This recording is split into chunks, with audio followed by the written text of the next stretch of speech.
TGR ప్రేక్షకులకు, అలాగే group 1, group 2 మరియు ఇతర పోటీ పరీక్షలకు సిద్ధమవుతున్నటువంటి తెలంగాణ యువతీ యువకులందరికీ కూడా టీసీఆర్ తరపున శుభాకాంక్షలు. ఈరోజు మనం గ్రూప్ 1 ప్రిలిమ్స్ కమ్ మెయిన్స్‌కి సంబంధించినటువంటి అంశంలో భాగంగా డిజాస్టర్ మేనేజ్మెంట్ విపత్తు నిర్వహణలో కరువులు, అలాగే వరదలు, సునామీ తదితర అంశాల గురించి మనం ఈరోజు చర్చిద్దాం. గతంలో మనం అనుకున్నట్లుగానే ఈ డిజాస్టర్ మేనేజ్మెంట్ నుంచి ప్రిలిమ్స్‌లో అధికంగా మార్కులు రావడానికి మనకి సులభంగా రావడానికి అవకాశం ఉంది. అంతా డేటాతో ఎక్కువగా ముడిపడి ఉంటుంది కాబట్టి అభ్యర్థులందరూ కూడా ఈ డేటాని వీలైనంత అధికంగా గుర్తుపెట్టుకోవాలని విన్నపం. అలాగే జియోగ్రఫీలో మనము prelims come mains point of వ్యూలో వరదలు, కరువులు అనే అంశాలను కూడా మనం చర్చించాం. అక్కడ మనము కరువులు అనే అంశాన్ని పూర్తి స్థాయిలో చర్చించలేదు. ఇక్కడ పూర్తి స్థాయిలో కరువులు ఏర్పడడానికి గల కారణాలేమిటి, అలాగే కరువులు నివారించడానికి తద్వారా సంభవించేటటువంటి నష్టాన్ని పూడ్చుకోవడానికి భారత ప్రభుత్వం కానివ్వండి లేదా ఇతర రాష్ట్ర ప్రభుత్వాలు తీసుకున్న చర్యలు కూడా మనకి మనం ఈ ఎపిసోడ్లో పరిశీలిద్దాం. మొట్టమొదట కరువు అనే అంశాన్ని కనుక మనం పరిశీలించినట్లయితే, కరువు అనేది ఏదైనా ఒక భౌగోళిక ప్రాంతం, నిర్దిష్ట భౌగోళిక ప్రాంతానికి సంబంధించినటువంటి అంశము, లేదా కొన్ని సందర్భాలలో కొన్ని రాష్ట్రాలు కావచ్చు, దేశం మొత్తం అది కూడా ఈ విపత్తు అనేది, ఈ వైపరీత్యం అనేది సంభవించడానికి అవకాశం ఉన్నటువంటి అంశం. ఏదైనా నిర్దిష్ట భౌగోళిక ప్రాంతంలో సాధారణ వర్షపాతం కన్నా కూడా వర్షపాతంలో తగ్గుదల సంభవించి అటు ఆవరణ వ్యవస్థలు కొంతమేర ప్రభావితం అవుతూ, అలాగే మానవ కార్యకలాపాలు ఏవైతే ఉన్నాయో వ్యవసాయము, అలాగే పరిశ్రమలు, అలాగే మానవునికి అవసరమైన తాగునీరు, వీటన్నింటిలో కనుక కొరత కనుక ఏర్పడినట్లయితే మనం దీన్ని కరువుగా మనం నిర్వచించుకోవచ్చు. అంటే సాగునీటికి మరియు త్రాగునీటికి కొరతతో పాటు పర్యావరణ వ్యవస్థలో ఉన్నటువంటి వ్యవస్థల మధ్య కొంత సంతులనము అనేది దెబ్బతినడం కూడా మనకి దీంట్లో ప్రధాన అంశంగా భావించవచ్చు.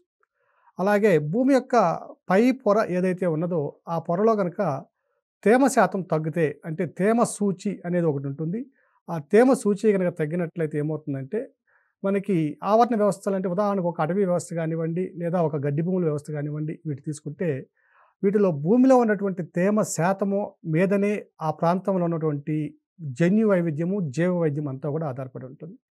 వేసవి కాలంలో ఈ నేలలో ఉన్నటువంటి నీరే తేమనే ఆవిరిగా మారి ఆ ప్రాంతంలో ఉష్ణోగ్రతలను సంతులనం చేయడము, అలాగే ఆవరణ వ్యవస్థల మధ్య ఉన్నటువంటి ఆ సున్నితమైనటువంటి సంబంధాలు లేదా బంధాలు ఏవైతే ఉన్నాయో వాటన్నిటినీ కూడా ఒక క్రమమైన పద్ధతిలో నిర్వహించుకురావడం అనేది జరుగుతుంది. సో ఎప్పుడైతే ఈ గాలిలో నీటి ఆవిరి తగ్గిపోవడం, అలాగే నేలలో ఉన్నటువంటి తేమ శాతం కూడా తగ్గినట్లయితే, ఆ తేమ శాతం తగ్గడం వల్ల వృక్షాలు కూడా సరైనటువంటి నీటి వ్యవస్థను పొందలేక వాటి యొక్క వృద్ధిలో కానీ లేదా వాటి యొక్క పెరుగుదలలో కానీ కొంతమేర తగ్గుదల సంభవించి అవి కొంతమేర ప్రభావితం కావచ్చు లేదా మరణించడం వంటి పరిస్థితి కూడా ఏర్పడినట్లయితే దీన్ని కరువుగా మనం ప్రకటించుకోవచ్చు. అలాగే భారత వాతావరణ శాఖ నిర్వచనం ప్రకారంగా మనం పరిశీలించినట్లయితే ఈ కరువును 3 రకాలుగా వర్గీకరించడం జరిగింది. సాధారణ వర్షపాతం కంటే 25% తక్కువ కనుక వర్షపాతం నమోదైనట్లయితే అది సాధారణ కరువుగా దాన్ని మనకి నిర్వచించుకోవడం జరిగింది. అలాగే రెండవ సందర్భంలో కనుక మనం చూసినట్లయితే 26% నుంచి 50% వరకు ఆ ప్రాంతపు సగటు వర్షపాతంలో తగ్గుదల కనుక సంభవించినట్లయితే, అంటే సగటు వర్షపాతంలో మనం తగ్గుదల సంభవించినట్లయితే దానిని మధ్యస్థ కరువుగా మనం నిర్వచించుకోవడానికి అవకాశం ఉంది. అలాగే మూడవ అంశం కనుక పరిశీలించినట్లయితే తగ్గుదల శాతం 50 కంటే ఎక్కువగా ఉన్నట్లయితే, అంటే సగటు వర్షపాతంలో తగ్గుదల కనుక 50% కంటే ఎక్కువగా ఉన్నట్లయితే దాన్ని చాలా తీవ్రమైనటువంటి కరువుగా మనం పరిగణిస్తున్నాం. ఇక మన భారతదేశంలో మన వ్యవసాయ కమిషన్, అగ్రికల్చర్ కమిషన్ ఏదైతే ఉందో 4 రకాలైనటువంటి కరువులను గుర్తించడం జరిగింది. వాతావరణ సంబంధితమైన కరువు ఇలా.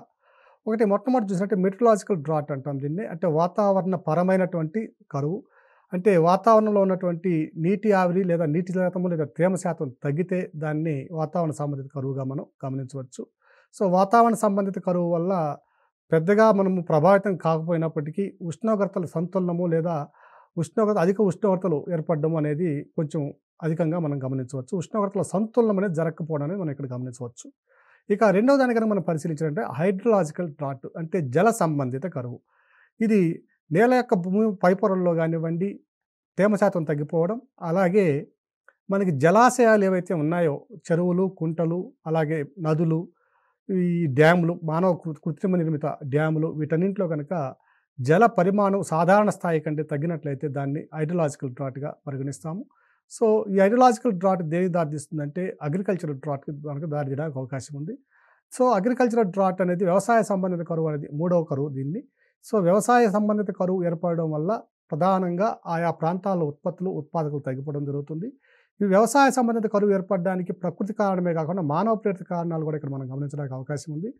దీనికి ప్రధాన కారణం ఏమిటంటే సరి అయినటువంటి పంటల కలయిక లేదా పంటల విధానం అనే దాన్ని అవలంబించకపోవడం వల్ల కొన్ని సందర్భాలలో నీటి సదుపాయం, నీటిపారుదల వ్యవస్థలు ఉన్నప్పటికీ అధిక నీటిని వినియోగించేటువంటి పంటల వినియోగం వల్ల లేదా వాటి యొక్క సాగుదల వల్ల కొన్ని ప్రాంతాల్లో నీరు సరిపోక పంటలు ఎండిపోయే పరిస్థితి కూడా ఏర్పడుతుంది. సో, దీన్ని మనం అగ్రికల్చరల్ డ్రాట్‌గా మనం గమనించవచ్చు. ఇక నాలుగో దాన్ని మనం చూసినట్లయితే ఇది పర్యావరణ సంబంధించినటువంటి కరువు. పర్యావరణ సంబంధిత కరువు అంటే ఇది environmental drought. So, environmental drought అనేది ఏ విధంగా ఏర్పడుతుంది అంటే మనకి వాతావరణ సంబంధిత కరువు, జల సంబంధిత కరువు, వ్యవసాయ సంబంధిత కరువు ఈ 3 గనక ఒకేసారి గనక ఏర్పడినట్లయితే అది ప్రకృతిలో ఉన్నటువంటి ఆవరణ వ్యవస్థల మధ్య ఉన్నటువంటి సున్నితమైన సంబంధాలను కూడా దెబ్బతీసి ఆవరణ వ్యవస్థల యొక్క మనుగడకు ప్రశ్నార్థకంగా మారేటువంటి పరిస్థితిని మనం గమనించవచ్చు. ఉదాహరణకు కొన్ని సందర్భాల్లో మనము వేసవి కాలాల్లో చూసినట్లయితే కొన్ని ప్రాంతాలలో వర్షపాతంలో లోటు వల్ల కానివ్వండి లేదా వర్షపాతంలో ఉన్నటువంటి అనిశ్చితి వల్ల లేదా వర్షపాతం ఎప్పుడో రావాల్సినటువంటి వర్షపాతం మరెప్పుడో రావడం వల్ల ఇటువంటి సందర్భాల్లో మనం అనేక జంతువులు, పక్షులు మృత్యువాత పడడం మనం గమనించవచ్చు. సో, దీన్ని ఎన్విరాన్మెంటల్ డ్రాట్‌గా మనం పరిగణించాలి. సో, వ్యవసాయ కమిషన్ 4 రకాల డ్రాట్స్‌ని మనం పరిశీలించినట్లయితే వాతావరణ శాఖ 3 రకాల కరువుల్ని మనకి మనకి ఇంట్రడ్యూస్ చేయడం జరిగింది. సో, మొట్టమొదటి వాతావరణ సంబంధిత కరువును కనుక మనం చూసినట్లయితే ఇది సాధారణంగా వర్షపాతంలో ఉన్నటువంటి విచలనం అధికంగా కావడం. అంటే ధనాత్మక విచలనం అయితే అధిక వర్షపాతం వస్తుంది. రుణాత్మక విచలనం అయినప్పుడు మనకు సాధారణ వర్షపాతం కన్నా కూడా తక్కువ వర్షపాతము ఉంటే, అదే లోటు వర్షపాతం కనుక ఉన్నట్లయితే అధిక విచలనం కనుక రుణాత్మక విచలనం అధికంగా ఉన్నట్లయితే ఆ సందర్భాల్లో ఏర్పడే కరువుని మనం వాతావరణ సంబంధిత కరువుగా మనం నిర్వచించుకోవచ్చు. ఇక వ్యవసాయ సంబంధిత కరువు అంటే మనం ఇప్పుడు చెప్పుకున్నట్టుగానే ఏదైనా ఒక భౌగోళిక ప్రాంతంలో అధిక నీటి సదుపాయం కలిగి ఉండి కూడా ఆ భౌగోళిక ప్రాంతంలో ఉన్నటువంటి పంటల కలయిక, పంటల విధానం సరిగా లేకపోయినప్పుడు కూడా వ్యవసాయ సంబంధిత కరువు ఏర్పడడానికి మనం అవకాశం ఉంది. అలాగే ఒక ఎగ్జంప్షన్ కూడా ఉన్నది ఇక్కడ. భారతదేశంలో ప్రభుత్వ విధానాల ప్రకారము ఏదేని భౌగోళిక ప్రాంతంలో మనకి వర్షపాతం తక్కువ ఉండి వ్యవసాయ సంబంధిత కరువు ఏర్పడినప్పటికీ 30% కన్నా ఆ ప్రాంతంలో అధిక భూభాగాన్ని కనుక నీటి సదుపాయం కనుక కలిగించినట్లయితే ఆ ప్రాంతాన్ని వ్యవసాయ సంబంధిత కరువుగా పరిగణించరు. ఫిలిమ్స్ పాయింట్ ఆఫ్ వ్యూలో ఈ పాయింట్ మీరు తప్పనిసరిగా గుర్తుపెట్టుకోవాలి. ఇక భారత వాతావరణ విభాగం ప్రకారము ఏదైనా ప్రాంతంలో 50% కన్నా అధిక పంట నష్టం కనుక కలిగితే, అంటే ఈ కరువులు ఏ కరువు వల్లైనా కానివ్వండి, వాతావరణ సంబంధిత కరువు లేదా జల సంబంధిత కరువు లేదా మరే కరువు వల్ల కానీ అయినా కూడా ఒక 50% కన్నా కూడా అధిక పంట నష్టం కనుక మనం ఎక్కువగా సంభవించినట్లయితే ఆ ప్రాంతాన్ని భారత ప్రభుత్వం మరలా కరువు ప్రాంతంగా ప్రకటిస్తుంది. 30% కన్నా ఎక్కువ సాగు భూమికి నీటి సదుపాయం కనుక ఉన్నట్లయితే కరువు ఏర్పడినప్పటికీ దాన్ని కరువుగా పరిగణించదు. ఒకవేళ 30% కన్నా సాగు భూమి అధికంగా ఉండి నీటిపారుదల అధికంగా ఉన్నప్పటికీ మనకి ఉత్పాదకతలో లేదా ఉత్పత్తులు 50% కంటే కనుక పంట నష్టం కనుక ఎక్కువ జరిగినట్లయితే దాన్ని ఆ సందర్భంలో కూడా మరలా కరువుగా పరిగణిస్తుంది. ఆడ పరిగణించదు, ఇటు పరిగణిస్తుంది. 2 విషయాలు తప్పనిసరిగా గుర్తుపెట్టుకోవాలి. అలాగే భారత వాతావరణ విభాగం ఇండియన్ మెట్రలాజికల్ డిపార్ట్మెంటు మరికొన్ని కరువు సంబంధించినటువంటి నిర్వచనాలు కూడా ఇవ్వడం జరిగింది.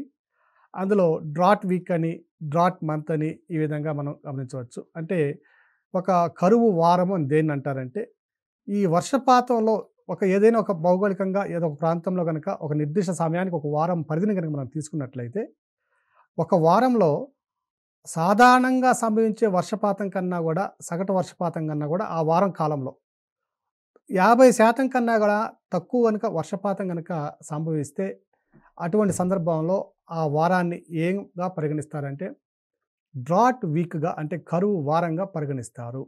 అలాగే జూన్ నుంచి సెప్టెంబర్ వరకు ఉన్నటువంటి ఈ ఋతుపవన కాల పరిధి ఏవైతే ఉందో నైరుతి ఋతుపవన కాలంలో ఈ జూన్ మధ్యవారం నుంచి, అంటే జూన్ 15వ తేదీ నుంచి సెప్టెంబర్ 15వ తేదీ వరకు వరుసగా ఈ కాలంలో ఏ టైంలోనైనా గానియండి వరుసగా 4 కరువు వారాలు గనుక సంభవిస్తే దానిని వ్యవసాయ సంబంధిత కరువుగా కూడా నిర్వచిస్తారు. అంటే జూన్ 15 నుంచి సెప్టెంబర్ 15 వరకు వరుసగా 4 కరువు వారాలు అంటే ఆ ప్రతి వారంలోనూ ఆ వారానికి సంబంధించినటువంటి సగటు వర్షపాతం కంటే 50% తక్కువ నమోదైతే అటువంటి వారాలు 4 గనుక నమోదైతే ఆ ప్రాంతం మొత్తాన్ని అంటే ఆ సీజన్ మొత్తాన్ని కూడా ఏమంటామంటే వ్యవసాయ సంబంధిత కరువుగా పరిగణిస్తారు. అలాగే ఏదేని ఒక భౌగోళిక ప్రాంతానికి సంబంధించినటువంటి ఒక ప్రత్యేక కాల పరిమితి గనుక మనం పరిగణించినట్లయితే, ఒక నిర్దిష్ట కాలాన్ని మనం గనక ఒక ప్రామాణిక కాలంగా గనక తీసుకున్నట్లయితే, వర్షపాతంలో తగ్గుదల ఆ కాలానికి సంబంధించిన సగటు విచలనం కంటే తక్కువ ఉన్నట్లయితే, సగటు విచలనం ఇంతకుముందు ఎంతైతే ఉన్నదో దానికంటే తక్కువ వర్షపాతం గనక నమోదైనట్లయితే, ఆ కరువుని ఏమంటారంటే ఆ సీజన్‌కి సంబంధించినటువంటి కరువుగా పరిగణిస్తారు. దీన్ని సీజనల్ డ్రాట్‌గా వ్యవహరిస్తారు. అంటే దీన్ని ఋతు సంబంధిత కరువుగా కూడా మనం పరిగణిస్తాం. అలాగే ఈ సందర్భాలే కాకుండా సంవత్సరం మొత్తం మీద మనం తీసుకున్నట్లయితే వార్షికంగా ఉన్నటువంటి సగటు వర్షపాతంలో 25-40% వరకు తగ్గుదల సంభవించినప్పుడు కూడా దీన్ని కూడా తీవ్రమైన కరువు సంవత్సరంగా సివియర్ డ్రాట్ ఇయర్‌గా పరిగణిస్తారు. గతంలో మనం చూసాం. వాతావరణ శాఖ అంచనాల ప్రకారము వాళ్ళ యొక్క నిర్వచనం ప్రకారము 50% కంటే వర్షపాతంలో తగ్గుదల నమోదైనట్లయితే దాన్ని సివియర్ డ్రాట్‌గా పరిగణిస్తారు. అలాగే దీంతో పాటుగా మరొక కండిషన్ కూడా వార్షిక సగటు వర్షపాతంలో అంటే సంవత్సరానికి సంబంధించిన సగటు వర్షపాతంలో తగ్గుదల గనక 25-40% వరకు ఉన్నట్టయితే దానిని కూడా సివియర్ డ్రాట్‌గానే అతి తీవ్రమైనటువంటి కరువుగానే దీన్ని పరిగణించడం జరుగుతుంది. అభ్యర్థులు ఈ విషయాన్ని కూడా గుర్తుంచుకోవాలి. ఇక భారతదేశంలో ఉన్నటువంటి కరువు విస్తరణ ఏ విధంగా జరుగుతుంది అంటే కరువు ప్రాంతాల విస్తరణ ఏ విధంగా ఉంది? ఇక్కడ మనము అనుకున్నట్లుగానే అతి తీవ్ర కరువు ప్రాంతాలు, మధ్యస్థ కరువు ప్రాంతాలు, సాధారణ కరువు ప్రాంతాలను మనం ఇంతకు ముందుగానే మనం వివరించుకున్నాం. ఈ అతి తీవ్ర కరువు ప్రాంతాలు కనుక మనం పరిశీలించినట్లయితే ఇవి సాధారణంగా మనకు తెలిసినట్టుగానే రాజస్థాన్‌లో ఉన్నటువంటి థార్ ఎడారి ప్రాంతం అంటే ఆరావళి పర్వత ప్రాంతాలకి పశ్చిమాన ఉన్నటువంటి మరుస్థలి ప్రాంతం. ఈ మరుస్థలిని మనం రాజస్థాన్ ప్లెయిన్స్‌లో మనం చర్చించున్నాం. అలాగే గుజరాత్‌లో ఉన్నటువంటి కచ్ తీర ప్రాంతము దానికి తూర్పున ఉన్నటువంటి గుజరాత్ భాగం అంతా కూడా ఈ అతి తీవ్ర కరువు ప్రాంతం కిందకే వస్తుంది. అలాగే మనకి రాజస్థాన్‌లో ఉన్నటువంటి 2 జిల్లాలను కనుక మనం పరిశీలించినట్లయితే అది ఒకటి బికనీరు, రెండోది జైసల్మేరు. జైసల్మేర్‌లోనే అత్యంత తక్కువ వర్షపాతం పొందిన ప్రాంతము. తర్వాత జైసల్మేరు, బికనీర్ కనుక మనం పరిశీలించినట్లయితే ఈ జిల్లాలలో వార్షిక సగటు వర్షపాతం కేవలం 9 సెంటీమీటర్లు మాత్రము లేదా అంతకంటే తక్కువ ఉండడం మనం గమనించవచ్చు. ఈశాన్య భారతదేశాన్ని కనుక మనం పరిశీలించినట్లయితే ఆ ప్రాంతంలో వరదలు విలయతాండవం సృష్టిస్తుంటే అదే సందర్భంలో మనకి పశ్చిమాన ఉన్నటువంటి ఈ రాజస్థాన్‌లోని జైసల్మేరు, బికనీర్ ప్రాంతాలు కరువుతో అలవిల్లాడుతున్నాయి. అంటే భారతదేశంలో ఉన్న భౌగోళిక వైవిధ్యతను చర్చించండి అని మనకు కనుక ఎప్పుడైనా ఎక్కడైనా ప్రశ్న కనుక వచ్చినట్లయితే ఈ అంశాన్ని కూడా మనం దాంట్లో జోడించుకోవచ్చు. ఇది ఒక ప్రత్యేకమైనటువంటి వైవిధ్యభరితమైనటువంటి వాతావరణ వైవిధ్యభరితమైనటువంటి సంఘటన.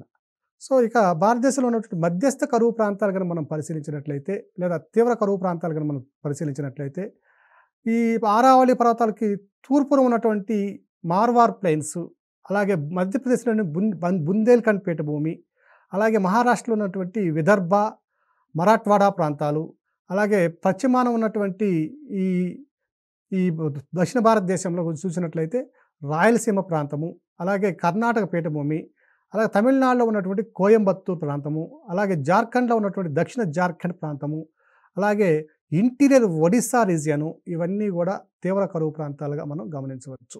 ఈ తీవ్ర కరువు ప్రాంతాలుగా ఏర్పడడానికి గల కారణం ఏమిటంటే అక్కడ భౌగోళిక వైవిధ్యత ఈ ప్రాంతాల్లో కొన్ని ప్రాంతాల్లో వర్షపాతానికి తగ్గుదలకు కారణమవుతుంది. ఈ భౌగోళిక వైవిధ్యత గల అంశాలు ఏమిటనేవి మనము మాన్సూన్స్‌లో రెయిన్‌ఫాల్ డిస్ట్రిబ్యూషన్ వర్షపాత విస్తరణలో ఈ అంశాలన్నీ కూడా చర్చించాం. మరొకసారి అభ్యర్థులు అక్కడ కూడా ఈ విషయాన్ని మనం గమనించగలరు.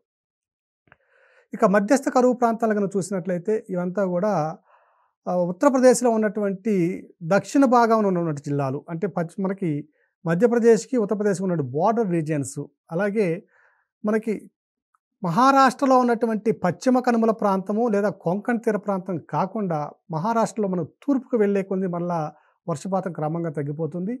దీనికి గల ప్రధాన కారణం మనం చూసినట్లయితే రెయిన్ షాడో రీజియన్ కావడం. ఇది అంటే వర్షఛాయా ప్రాంతం కావడం వల్ల క్రమంగా వర్షపాతంలో తగ్గుదల ఇక్కడ తీవ్ర కరువు ప్రాంతాలు లేదా మధ్యస్థ కరువు ప్రాంతాలు ఏర్పడడానికి అవకాశం ఏర్పడింది. అలాగే రాజస్థాన్‌లో ఉన్నటువంటి ఇంతకుముందు చెప్పినటువంటి ప్రదేశాలు కాకుండా మిగిలిన ప్రాంతం అంతా కూడా ఇది తీవ్ర కరువు ప్రాంతంగానే మనం లేదా మధ్యస్థ కరువు ప్రాంతంగానే మనం పరిగణించాలి. అలాగే తమిళనాడులో ఉన్నటువంటి మన కోయంబత్తూరు మనకి అలాగే రామనాథపురము, విల్లుపురము ఈ జిల్లాల్లో కూడా మనము మధ్యస్థ కరువు ప్రాంతాలను మనం గమనించవచ్చు. ఇక కరువు సంభవించడానికి గల కారణాలు గనుక మనం పరిశీలించినట్లయితే ఇవన్నీ కూడా మనకి మొదట్లో చెప్పుకున్నట్టుగానే జియోగ్రఫీలో మనకి మెయిన్స్ పాయింట్ ఆఫ్ వ్యూలో రావడానికి అవకాశం ఉన్న ప్రశ్న. ఇది ప్రశ్న ఎటువంటి సందర్భంలో ఎట్లా అడిగినా కూడా మనం ఇక్కడ దీనికి సంబంధించిన ఆన్సర్ అంతా కూడా డిస్కస్ చేస్తున్నాము. మీరు ఆ ప్రశ్నకు తగినట్టుగా మీరు స్పందించవలసి ఉంటుంది. కరువు సంభవించడానికి గల కారణాలు కనుక మనం పరిశీలించినట్లయితే మొట్టమొదట భారతదేశంలో కరువులు ఏర్పడడానికి ప్రధాన కారణము ఋతుపవనాలు అనేది ప్రధాన కారణం. మనకి ప్రపంచవ్యాప్తంగా చూసుకున్నట్లయితే భారతదేశంలో సగటు వర్షపాతం సంవత్సరంలో దాదాపుగా 117 సెంటీమీటర్లు అంటే 1170 మిల్లీమీటర్ల సగటు వర్షపాతం పొందుతున్నాం. ప్రపంచం యొక్క సగటు వర్షపాతం చూసినట్లయితే కేవలం 104 సెంటీమీటర్లు. కానీ భారతదేశంలో సగటు వర్షపాతం ప్రపంచ సగటు వర్షపాతం కంటే చాలా అధికంగా ఉండడం కూడా మనం గమనించాలి. ఇక్కడ ఇలా అధికంగా ప్రపంచవ్యాప్తంగా అత్యధిక సగటు వర్షపాతం పొందిన దేశం అయినప్పటికీ కూడా ఈ ప్రాంతంలో కరువులు అనేవి ఒక సాధారణ అంశంగా మనం పరిగణించాలి. దీనికి గల ప్రధాన కారణం ఏమిటంటే ఈ వర్షపాతం కేవలం 4 నెలలు మాత్రమే, జూన్ మాసం నుంచి మనకి సెప్టెంబర్ మాసం వరకు మాత్రమే ఈ నైరుతి ఋతుపవనాల ప్రభావం ఉండడం వల్ల వచ్చినటువంటి వర్షపాతం అంతా కూడా సంవత్సరంలో 12 నెలల్లో 4 నెలల్లోనే సంభవిస్తుంది. మిగిలిన సందర్భాల్లో వర్షపాతంలో చాలా తక్కువ వర్షపాతం ఉండడం వల్ల మనకు వేసవి కాలంలో ఈ కరువును ఎదుర్కోవడానికి అవకాశం ఉన్నటువంటి సందర్భం ఇది. అలాగే కొన్ని సందర్భాల్లో ఋతుపవనాల ద్వారా వచ్చే వర్షపాతం అధికంగా ఉండడం, మరికొన్ని సందర్భాల్లో తక్కువగా ఉండడం. అంటే ఋతుపవనాల్లో అనిశ్చితి, పాజిటివ్ డీవియేషన్ ఉండొచ్చు లేదా నెగటివ్ డీవియేషన్ ఉండొచ్చు. అంటే ధనాత్మక లేదా రుణాత్మక విచలనాల వల్ల, రుణాత్మక విచలనం ఉన్నప్పుడు మనకు కరువుగా ఏర్పడుతున్నాం, ధనాత్మక విచలనం కనుక వరదలకు కారణమవుతున్నాయి అవి. మరొక అంశాన్ని కనుక మనం పరిశీలించినట్లయితే భారతదేశంలో ఉన్నటువంటి నదీ వ్యవస్థల్లో ఉన్నటువంటి నీటిని మనం ఇప్పటికీ కూడా పూర్తి స్థాయిలో సక్రమంగా మనం నిలువ చేసుకొని ఉపయోగించుకోలేకపోవడం కూడా ప్రధాన కారణంగా మనం గమనించాలి. అలాగే మరొక అంశాన్ని కనుక పరిశీలించినట్లయితే అడవుల యొక్క నిర్మూలన దాదాపుగా 33% ఉండవలసిన అడవుల యొక్క పరిస్థితి ఈరోజు 24%కే పరిమితమైనటువంటి సందర్భాన్ని మనం పరిశీలించినట్లయితే, అలాగే అటవుల యొక్క నిర్మూలన, అటవీ క్రమక్షయము దీనికి ప్రధాన కారణం అవుతున్నాయి. అడవుల్లో కురిసినటువంటి వర్షాల వల్ల అటవీ వనరులు కనుక పూర్తి స్థాయిలో కనుక అభివృద్ధి చెంది ఉన్నట్లయితే ఆ నీరు మనకి ఇంటర్నల్ సీపేజ్ కింద అంటే భూమిలోకి ఇంకిపోవడం ద్వారా మనకి భూగర్భ జలాల యొక్క పరిమాణం పెరగడము, అలాగే మనకి కొంత మేర వరదలకు సంబంధించడానికి కూడా తగ్గుదల కావడానికి కూడా అనేక సందర్భాల్లో మనకి అవకాశాలు ఉన్నాయి. కానీ అటవీ నిర్మూలన వల్ల ఏమవుతుందంటే ఈ గడ్డి భూములు కానివ్వండి, మొక్కలు కానివ్వండి నిర్మూలించడం వల్ల రన్ ఆఫ్ అనేది చాలా అధికంగా ఉండడం వల్ల, అంటే నీటి ప్రవాహం వల్ల ఎత్తైన ప్రాంతాలు, పీఠ భూములు, కొండల నుంచి వచ్చినటువంటి సిల్ట్ అవక్షేపం ఏదైతే ఉందో నదీ ప్రాంతాల్లో మేట వేయడం వల్ల, అక్కడ ఉన్నటువంటి డ్యాముల్లో మేట వేయడం వల్ల డ్యాముల్లో నీటి యొక్క నిల్వ సామర్థ్యం తగ్గిపోవడం, అలాగే నదులకి ఇరువైపులా గండ్లు పడి వరదలు ఏర్పడడానికి కూడా అవకాశాలు ఉన్నాయి. అంటే అటవీ క్రమక్షయం వల్ల జరుగుతున్నటువంటి ఇవన్నీ కూడా మనకి అనర్థాలు.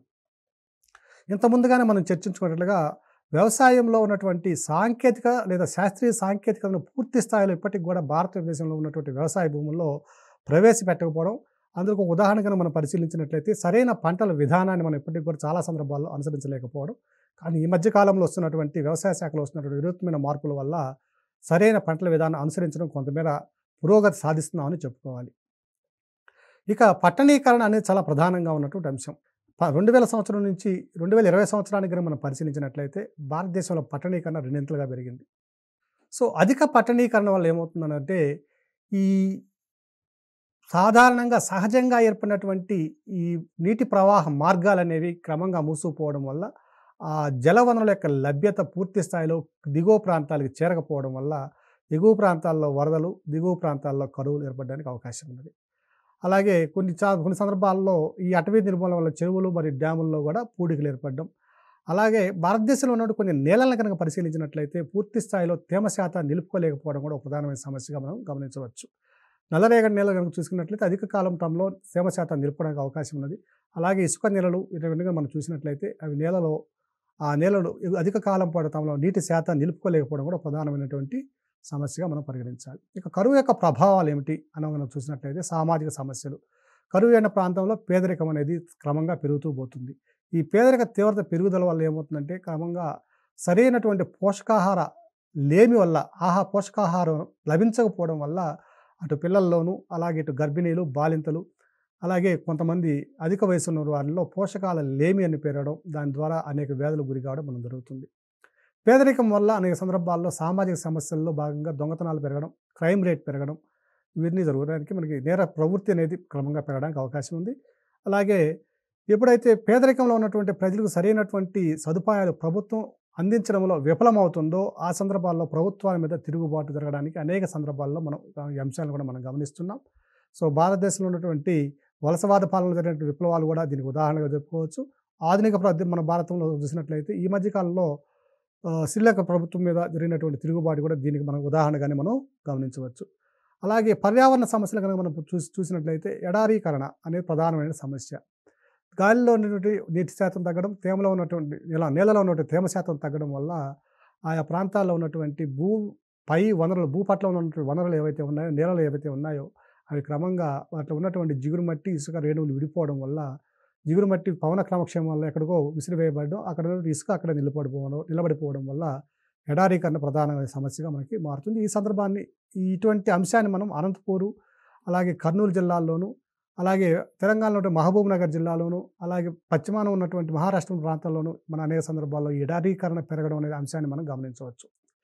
అలాగే వన్యప్రాణులు అనేవి, అలాగే వన్యమృగాలు అనేవి, వన్యజీవులు అనేవి క్రమంగా వాటి యొక్క నీటి లభ్యత లేకపోవడం వల్ల అవి చాలా మేర అవి మరణించడానికి అవకాశం ఉంది.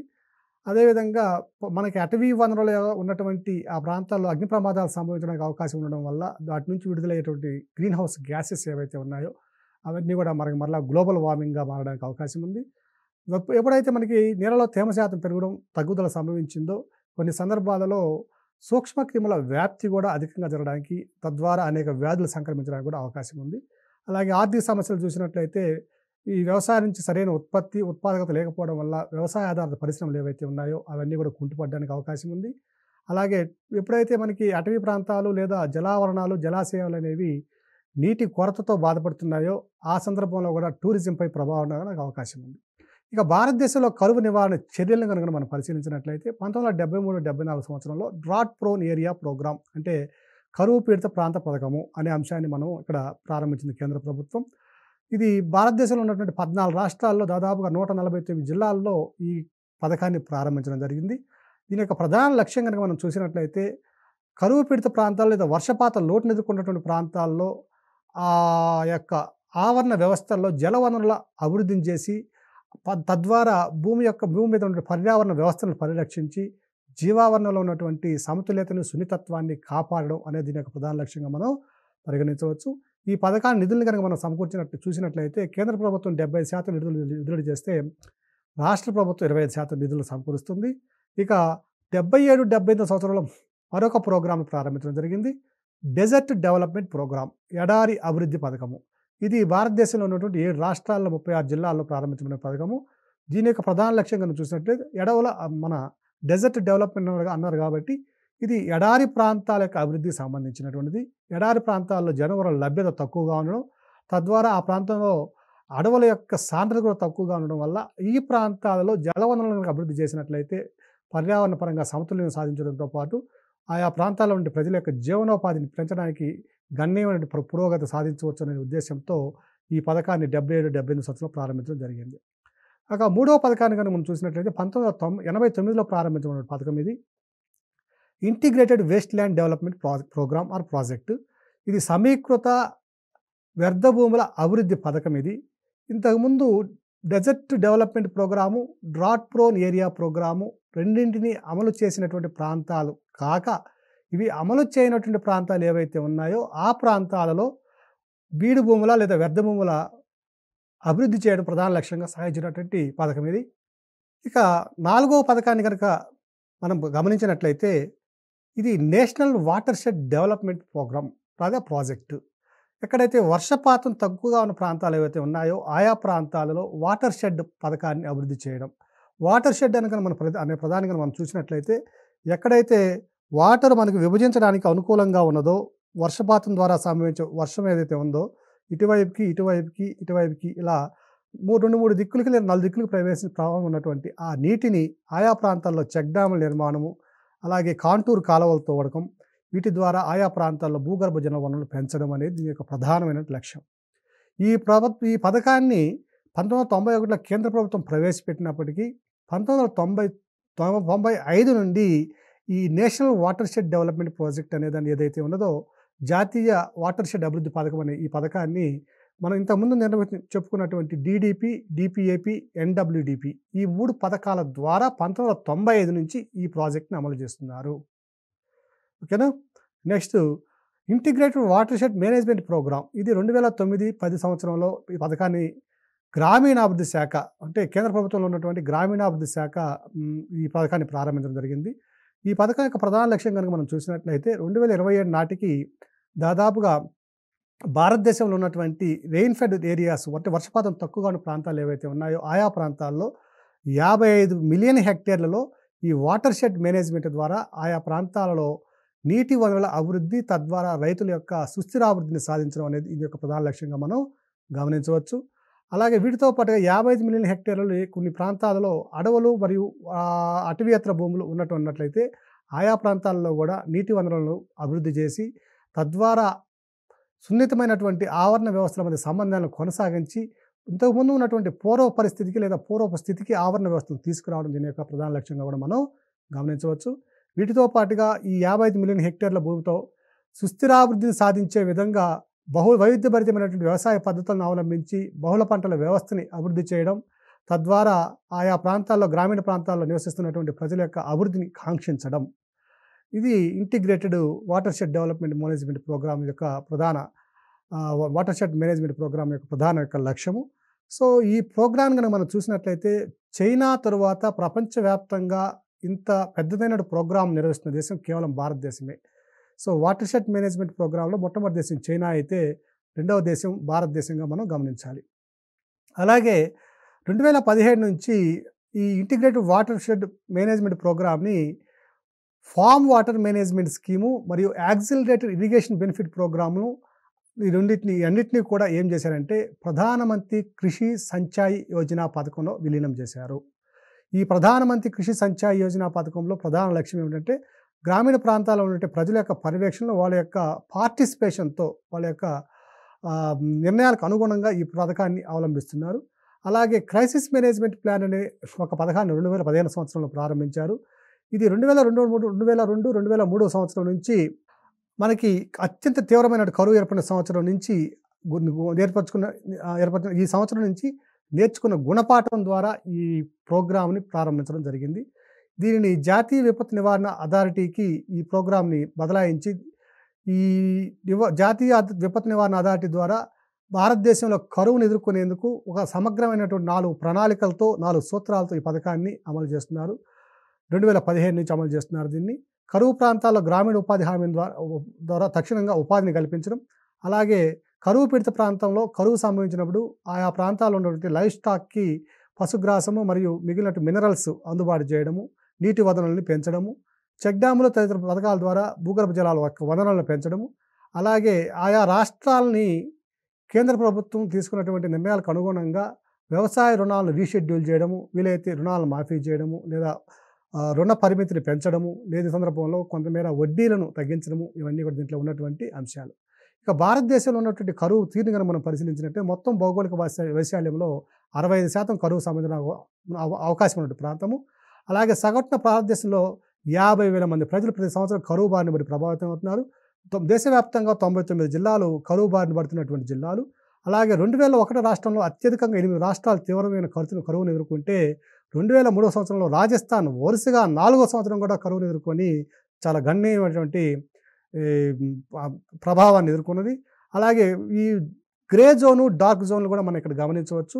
30% భారత భూభాగం ఇప్పటికీ గ్రే జోన్గా గుర్తించబడింది. అంటే ఆ ప్రాంతాల్లో నీటి యొక్క అంతర్గత సంశ్లేషణం అంటే గ్రౌండ్ వాటర్ ఇంకడము నీళ్ళలోకి నీరు ఇంకడం అనేది పూర్తిగా ఆగిపోయినటువంటి పరిస్థితి.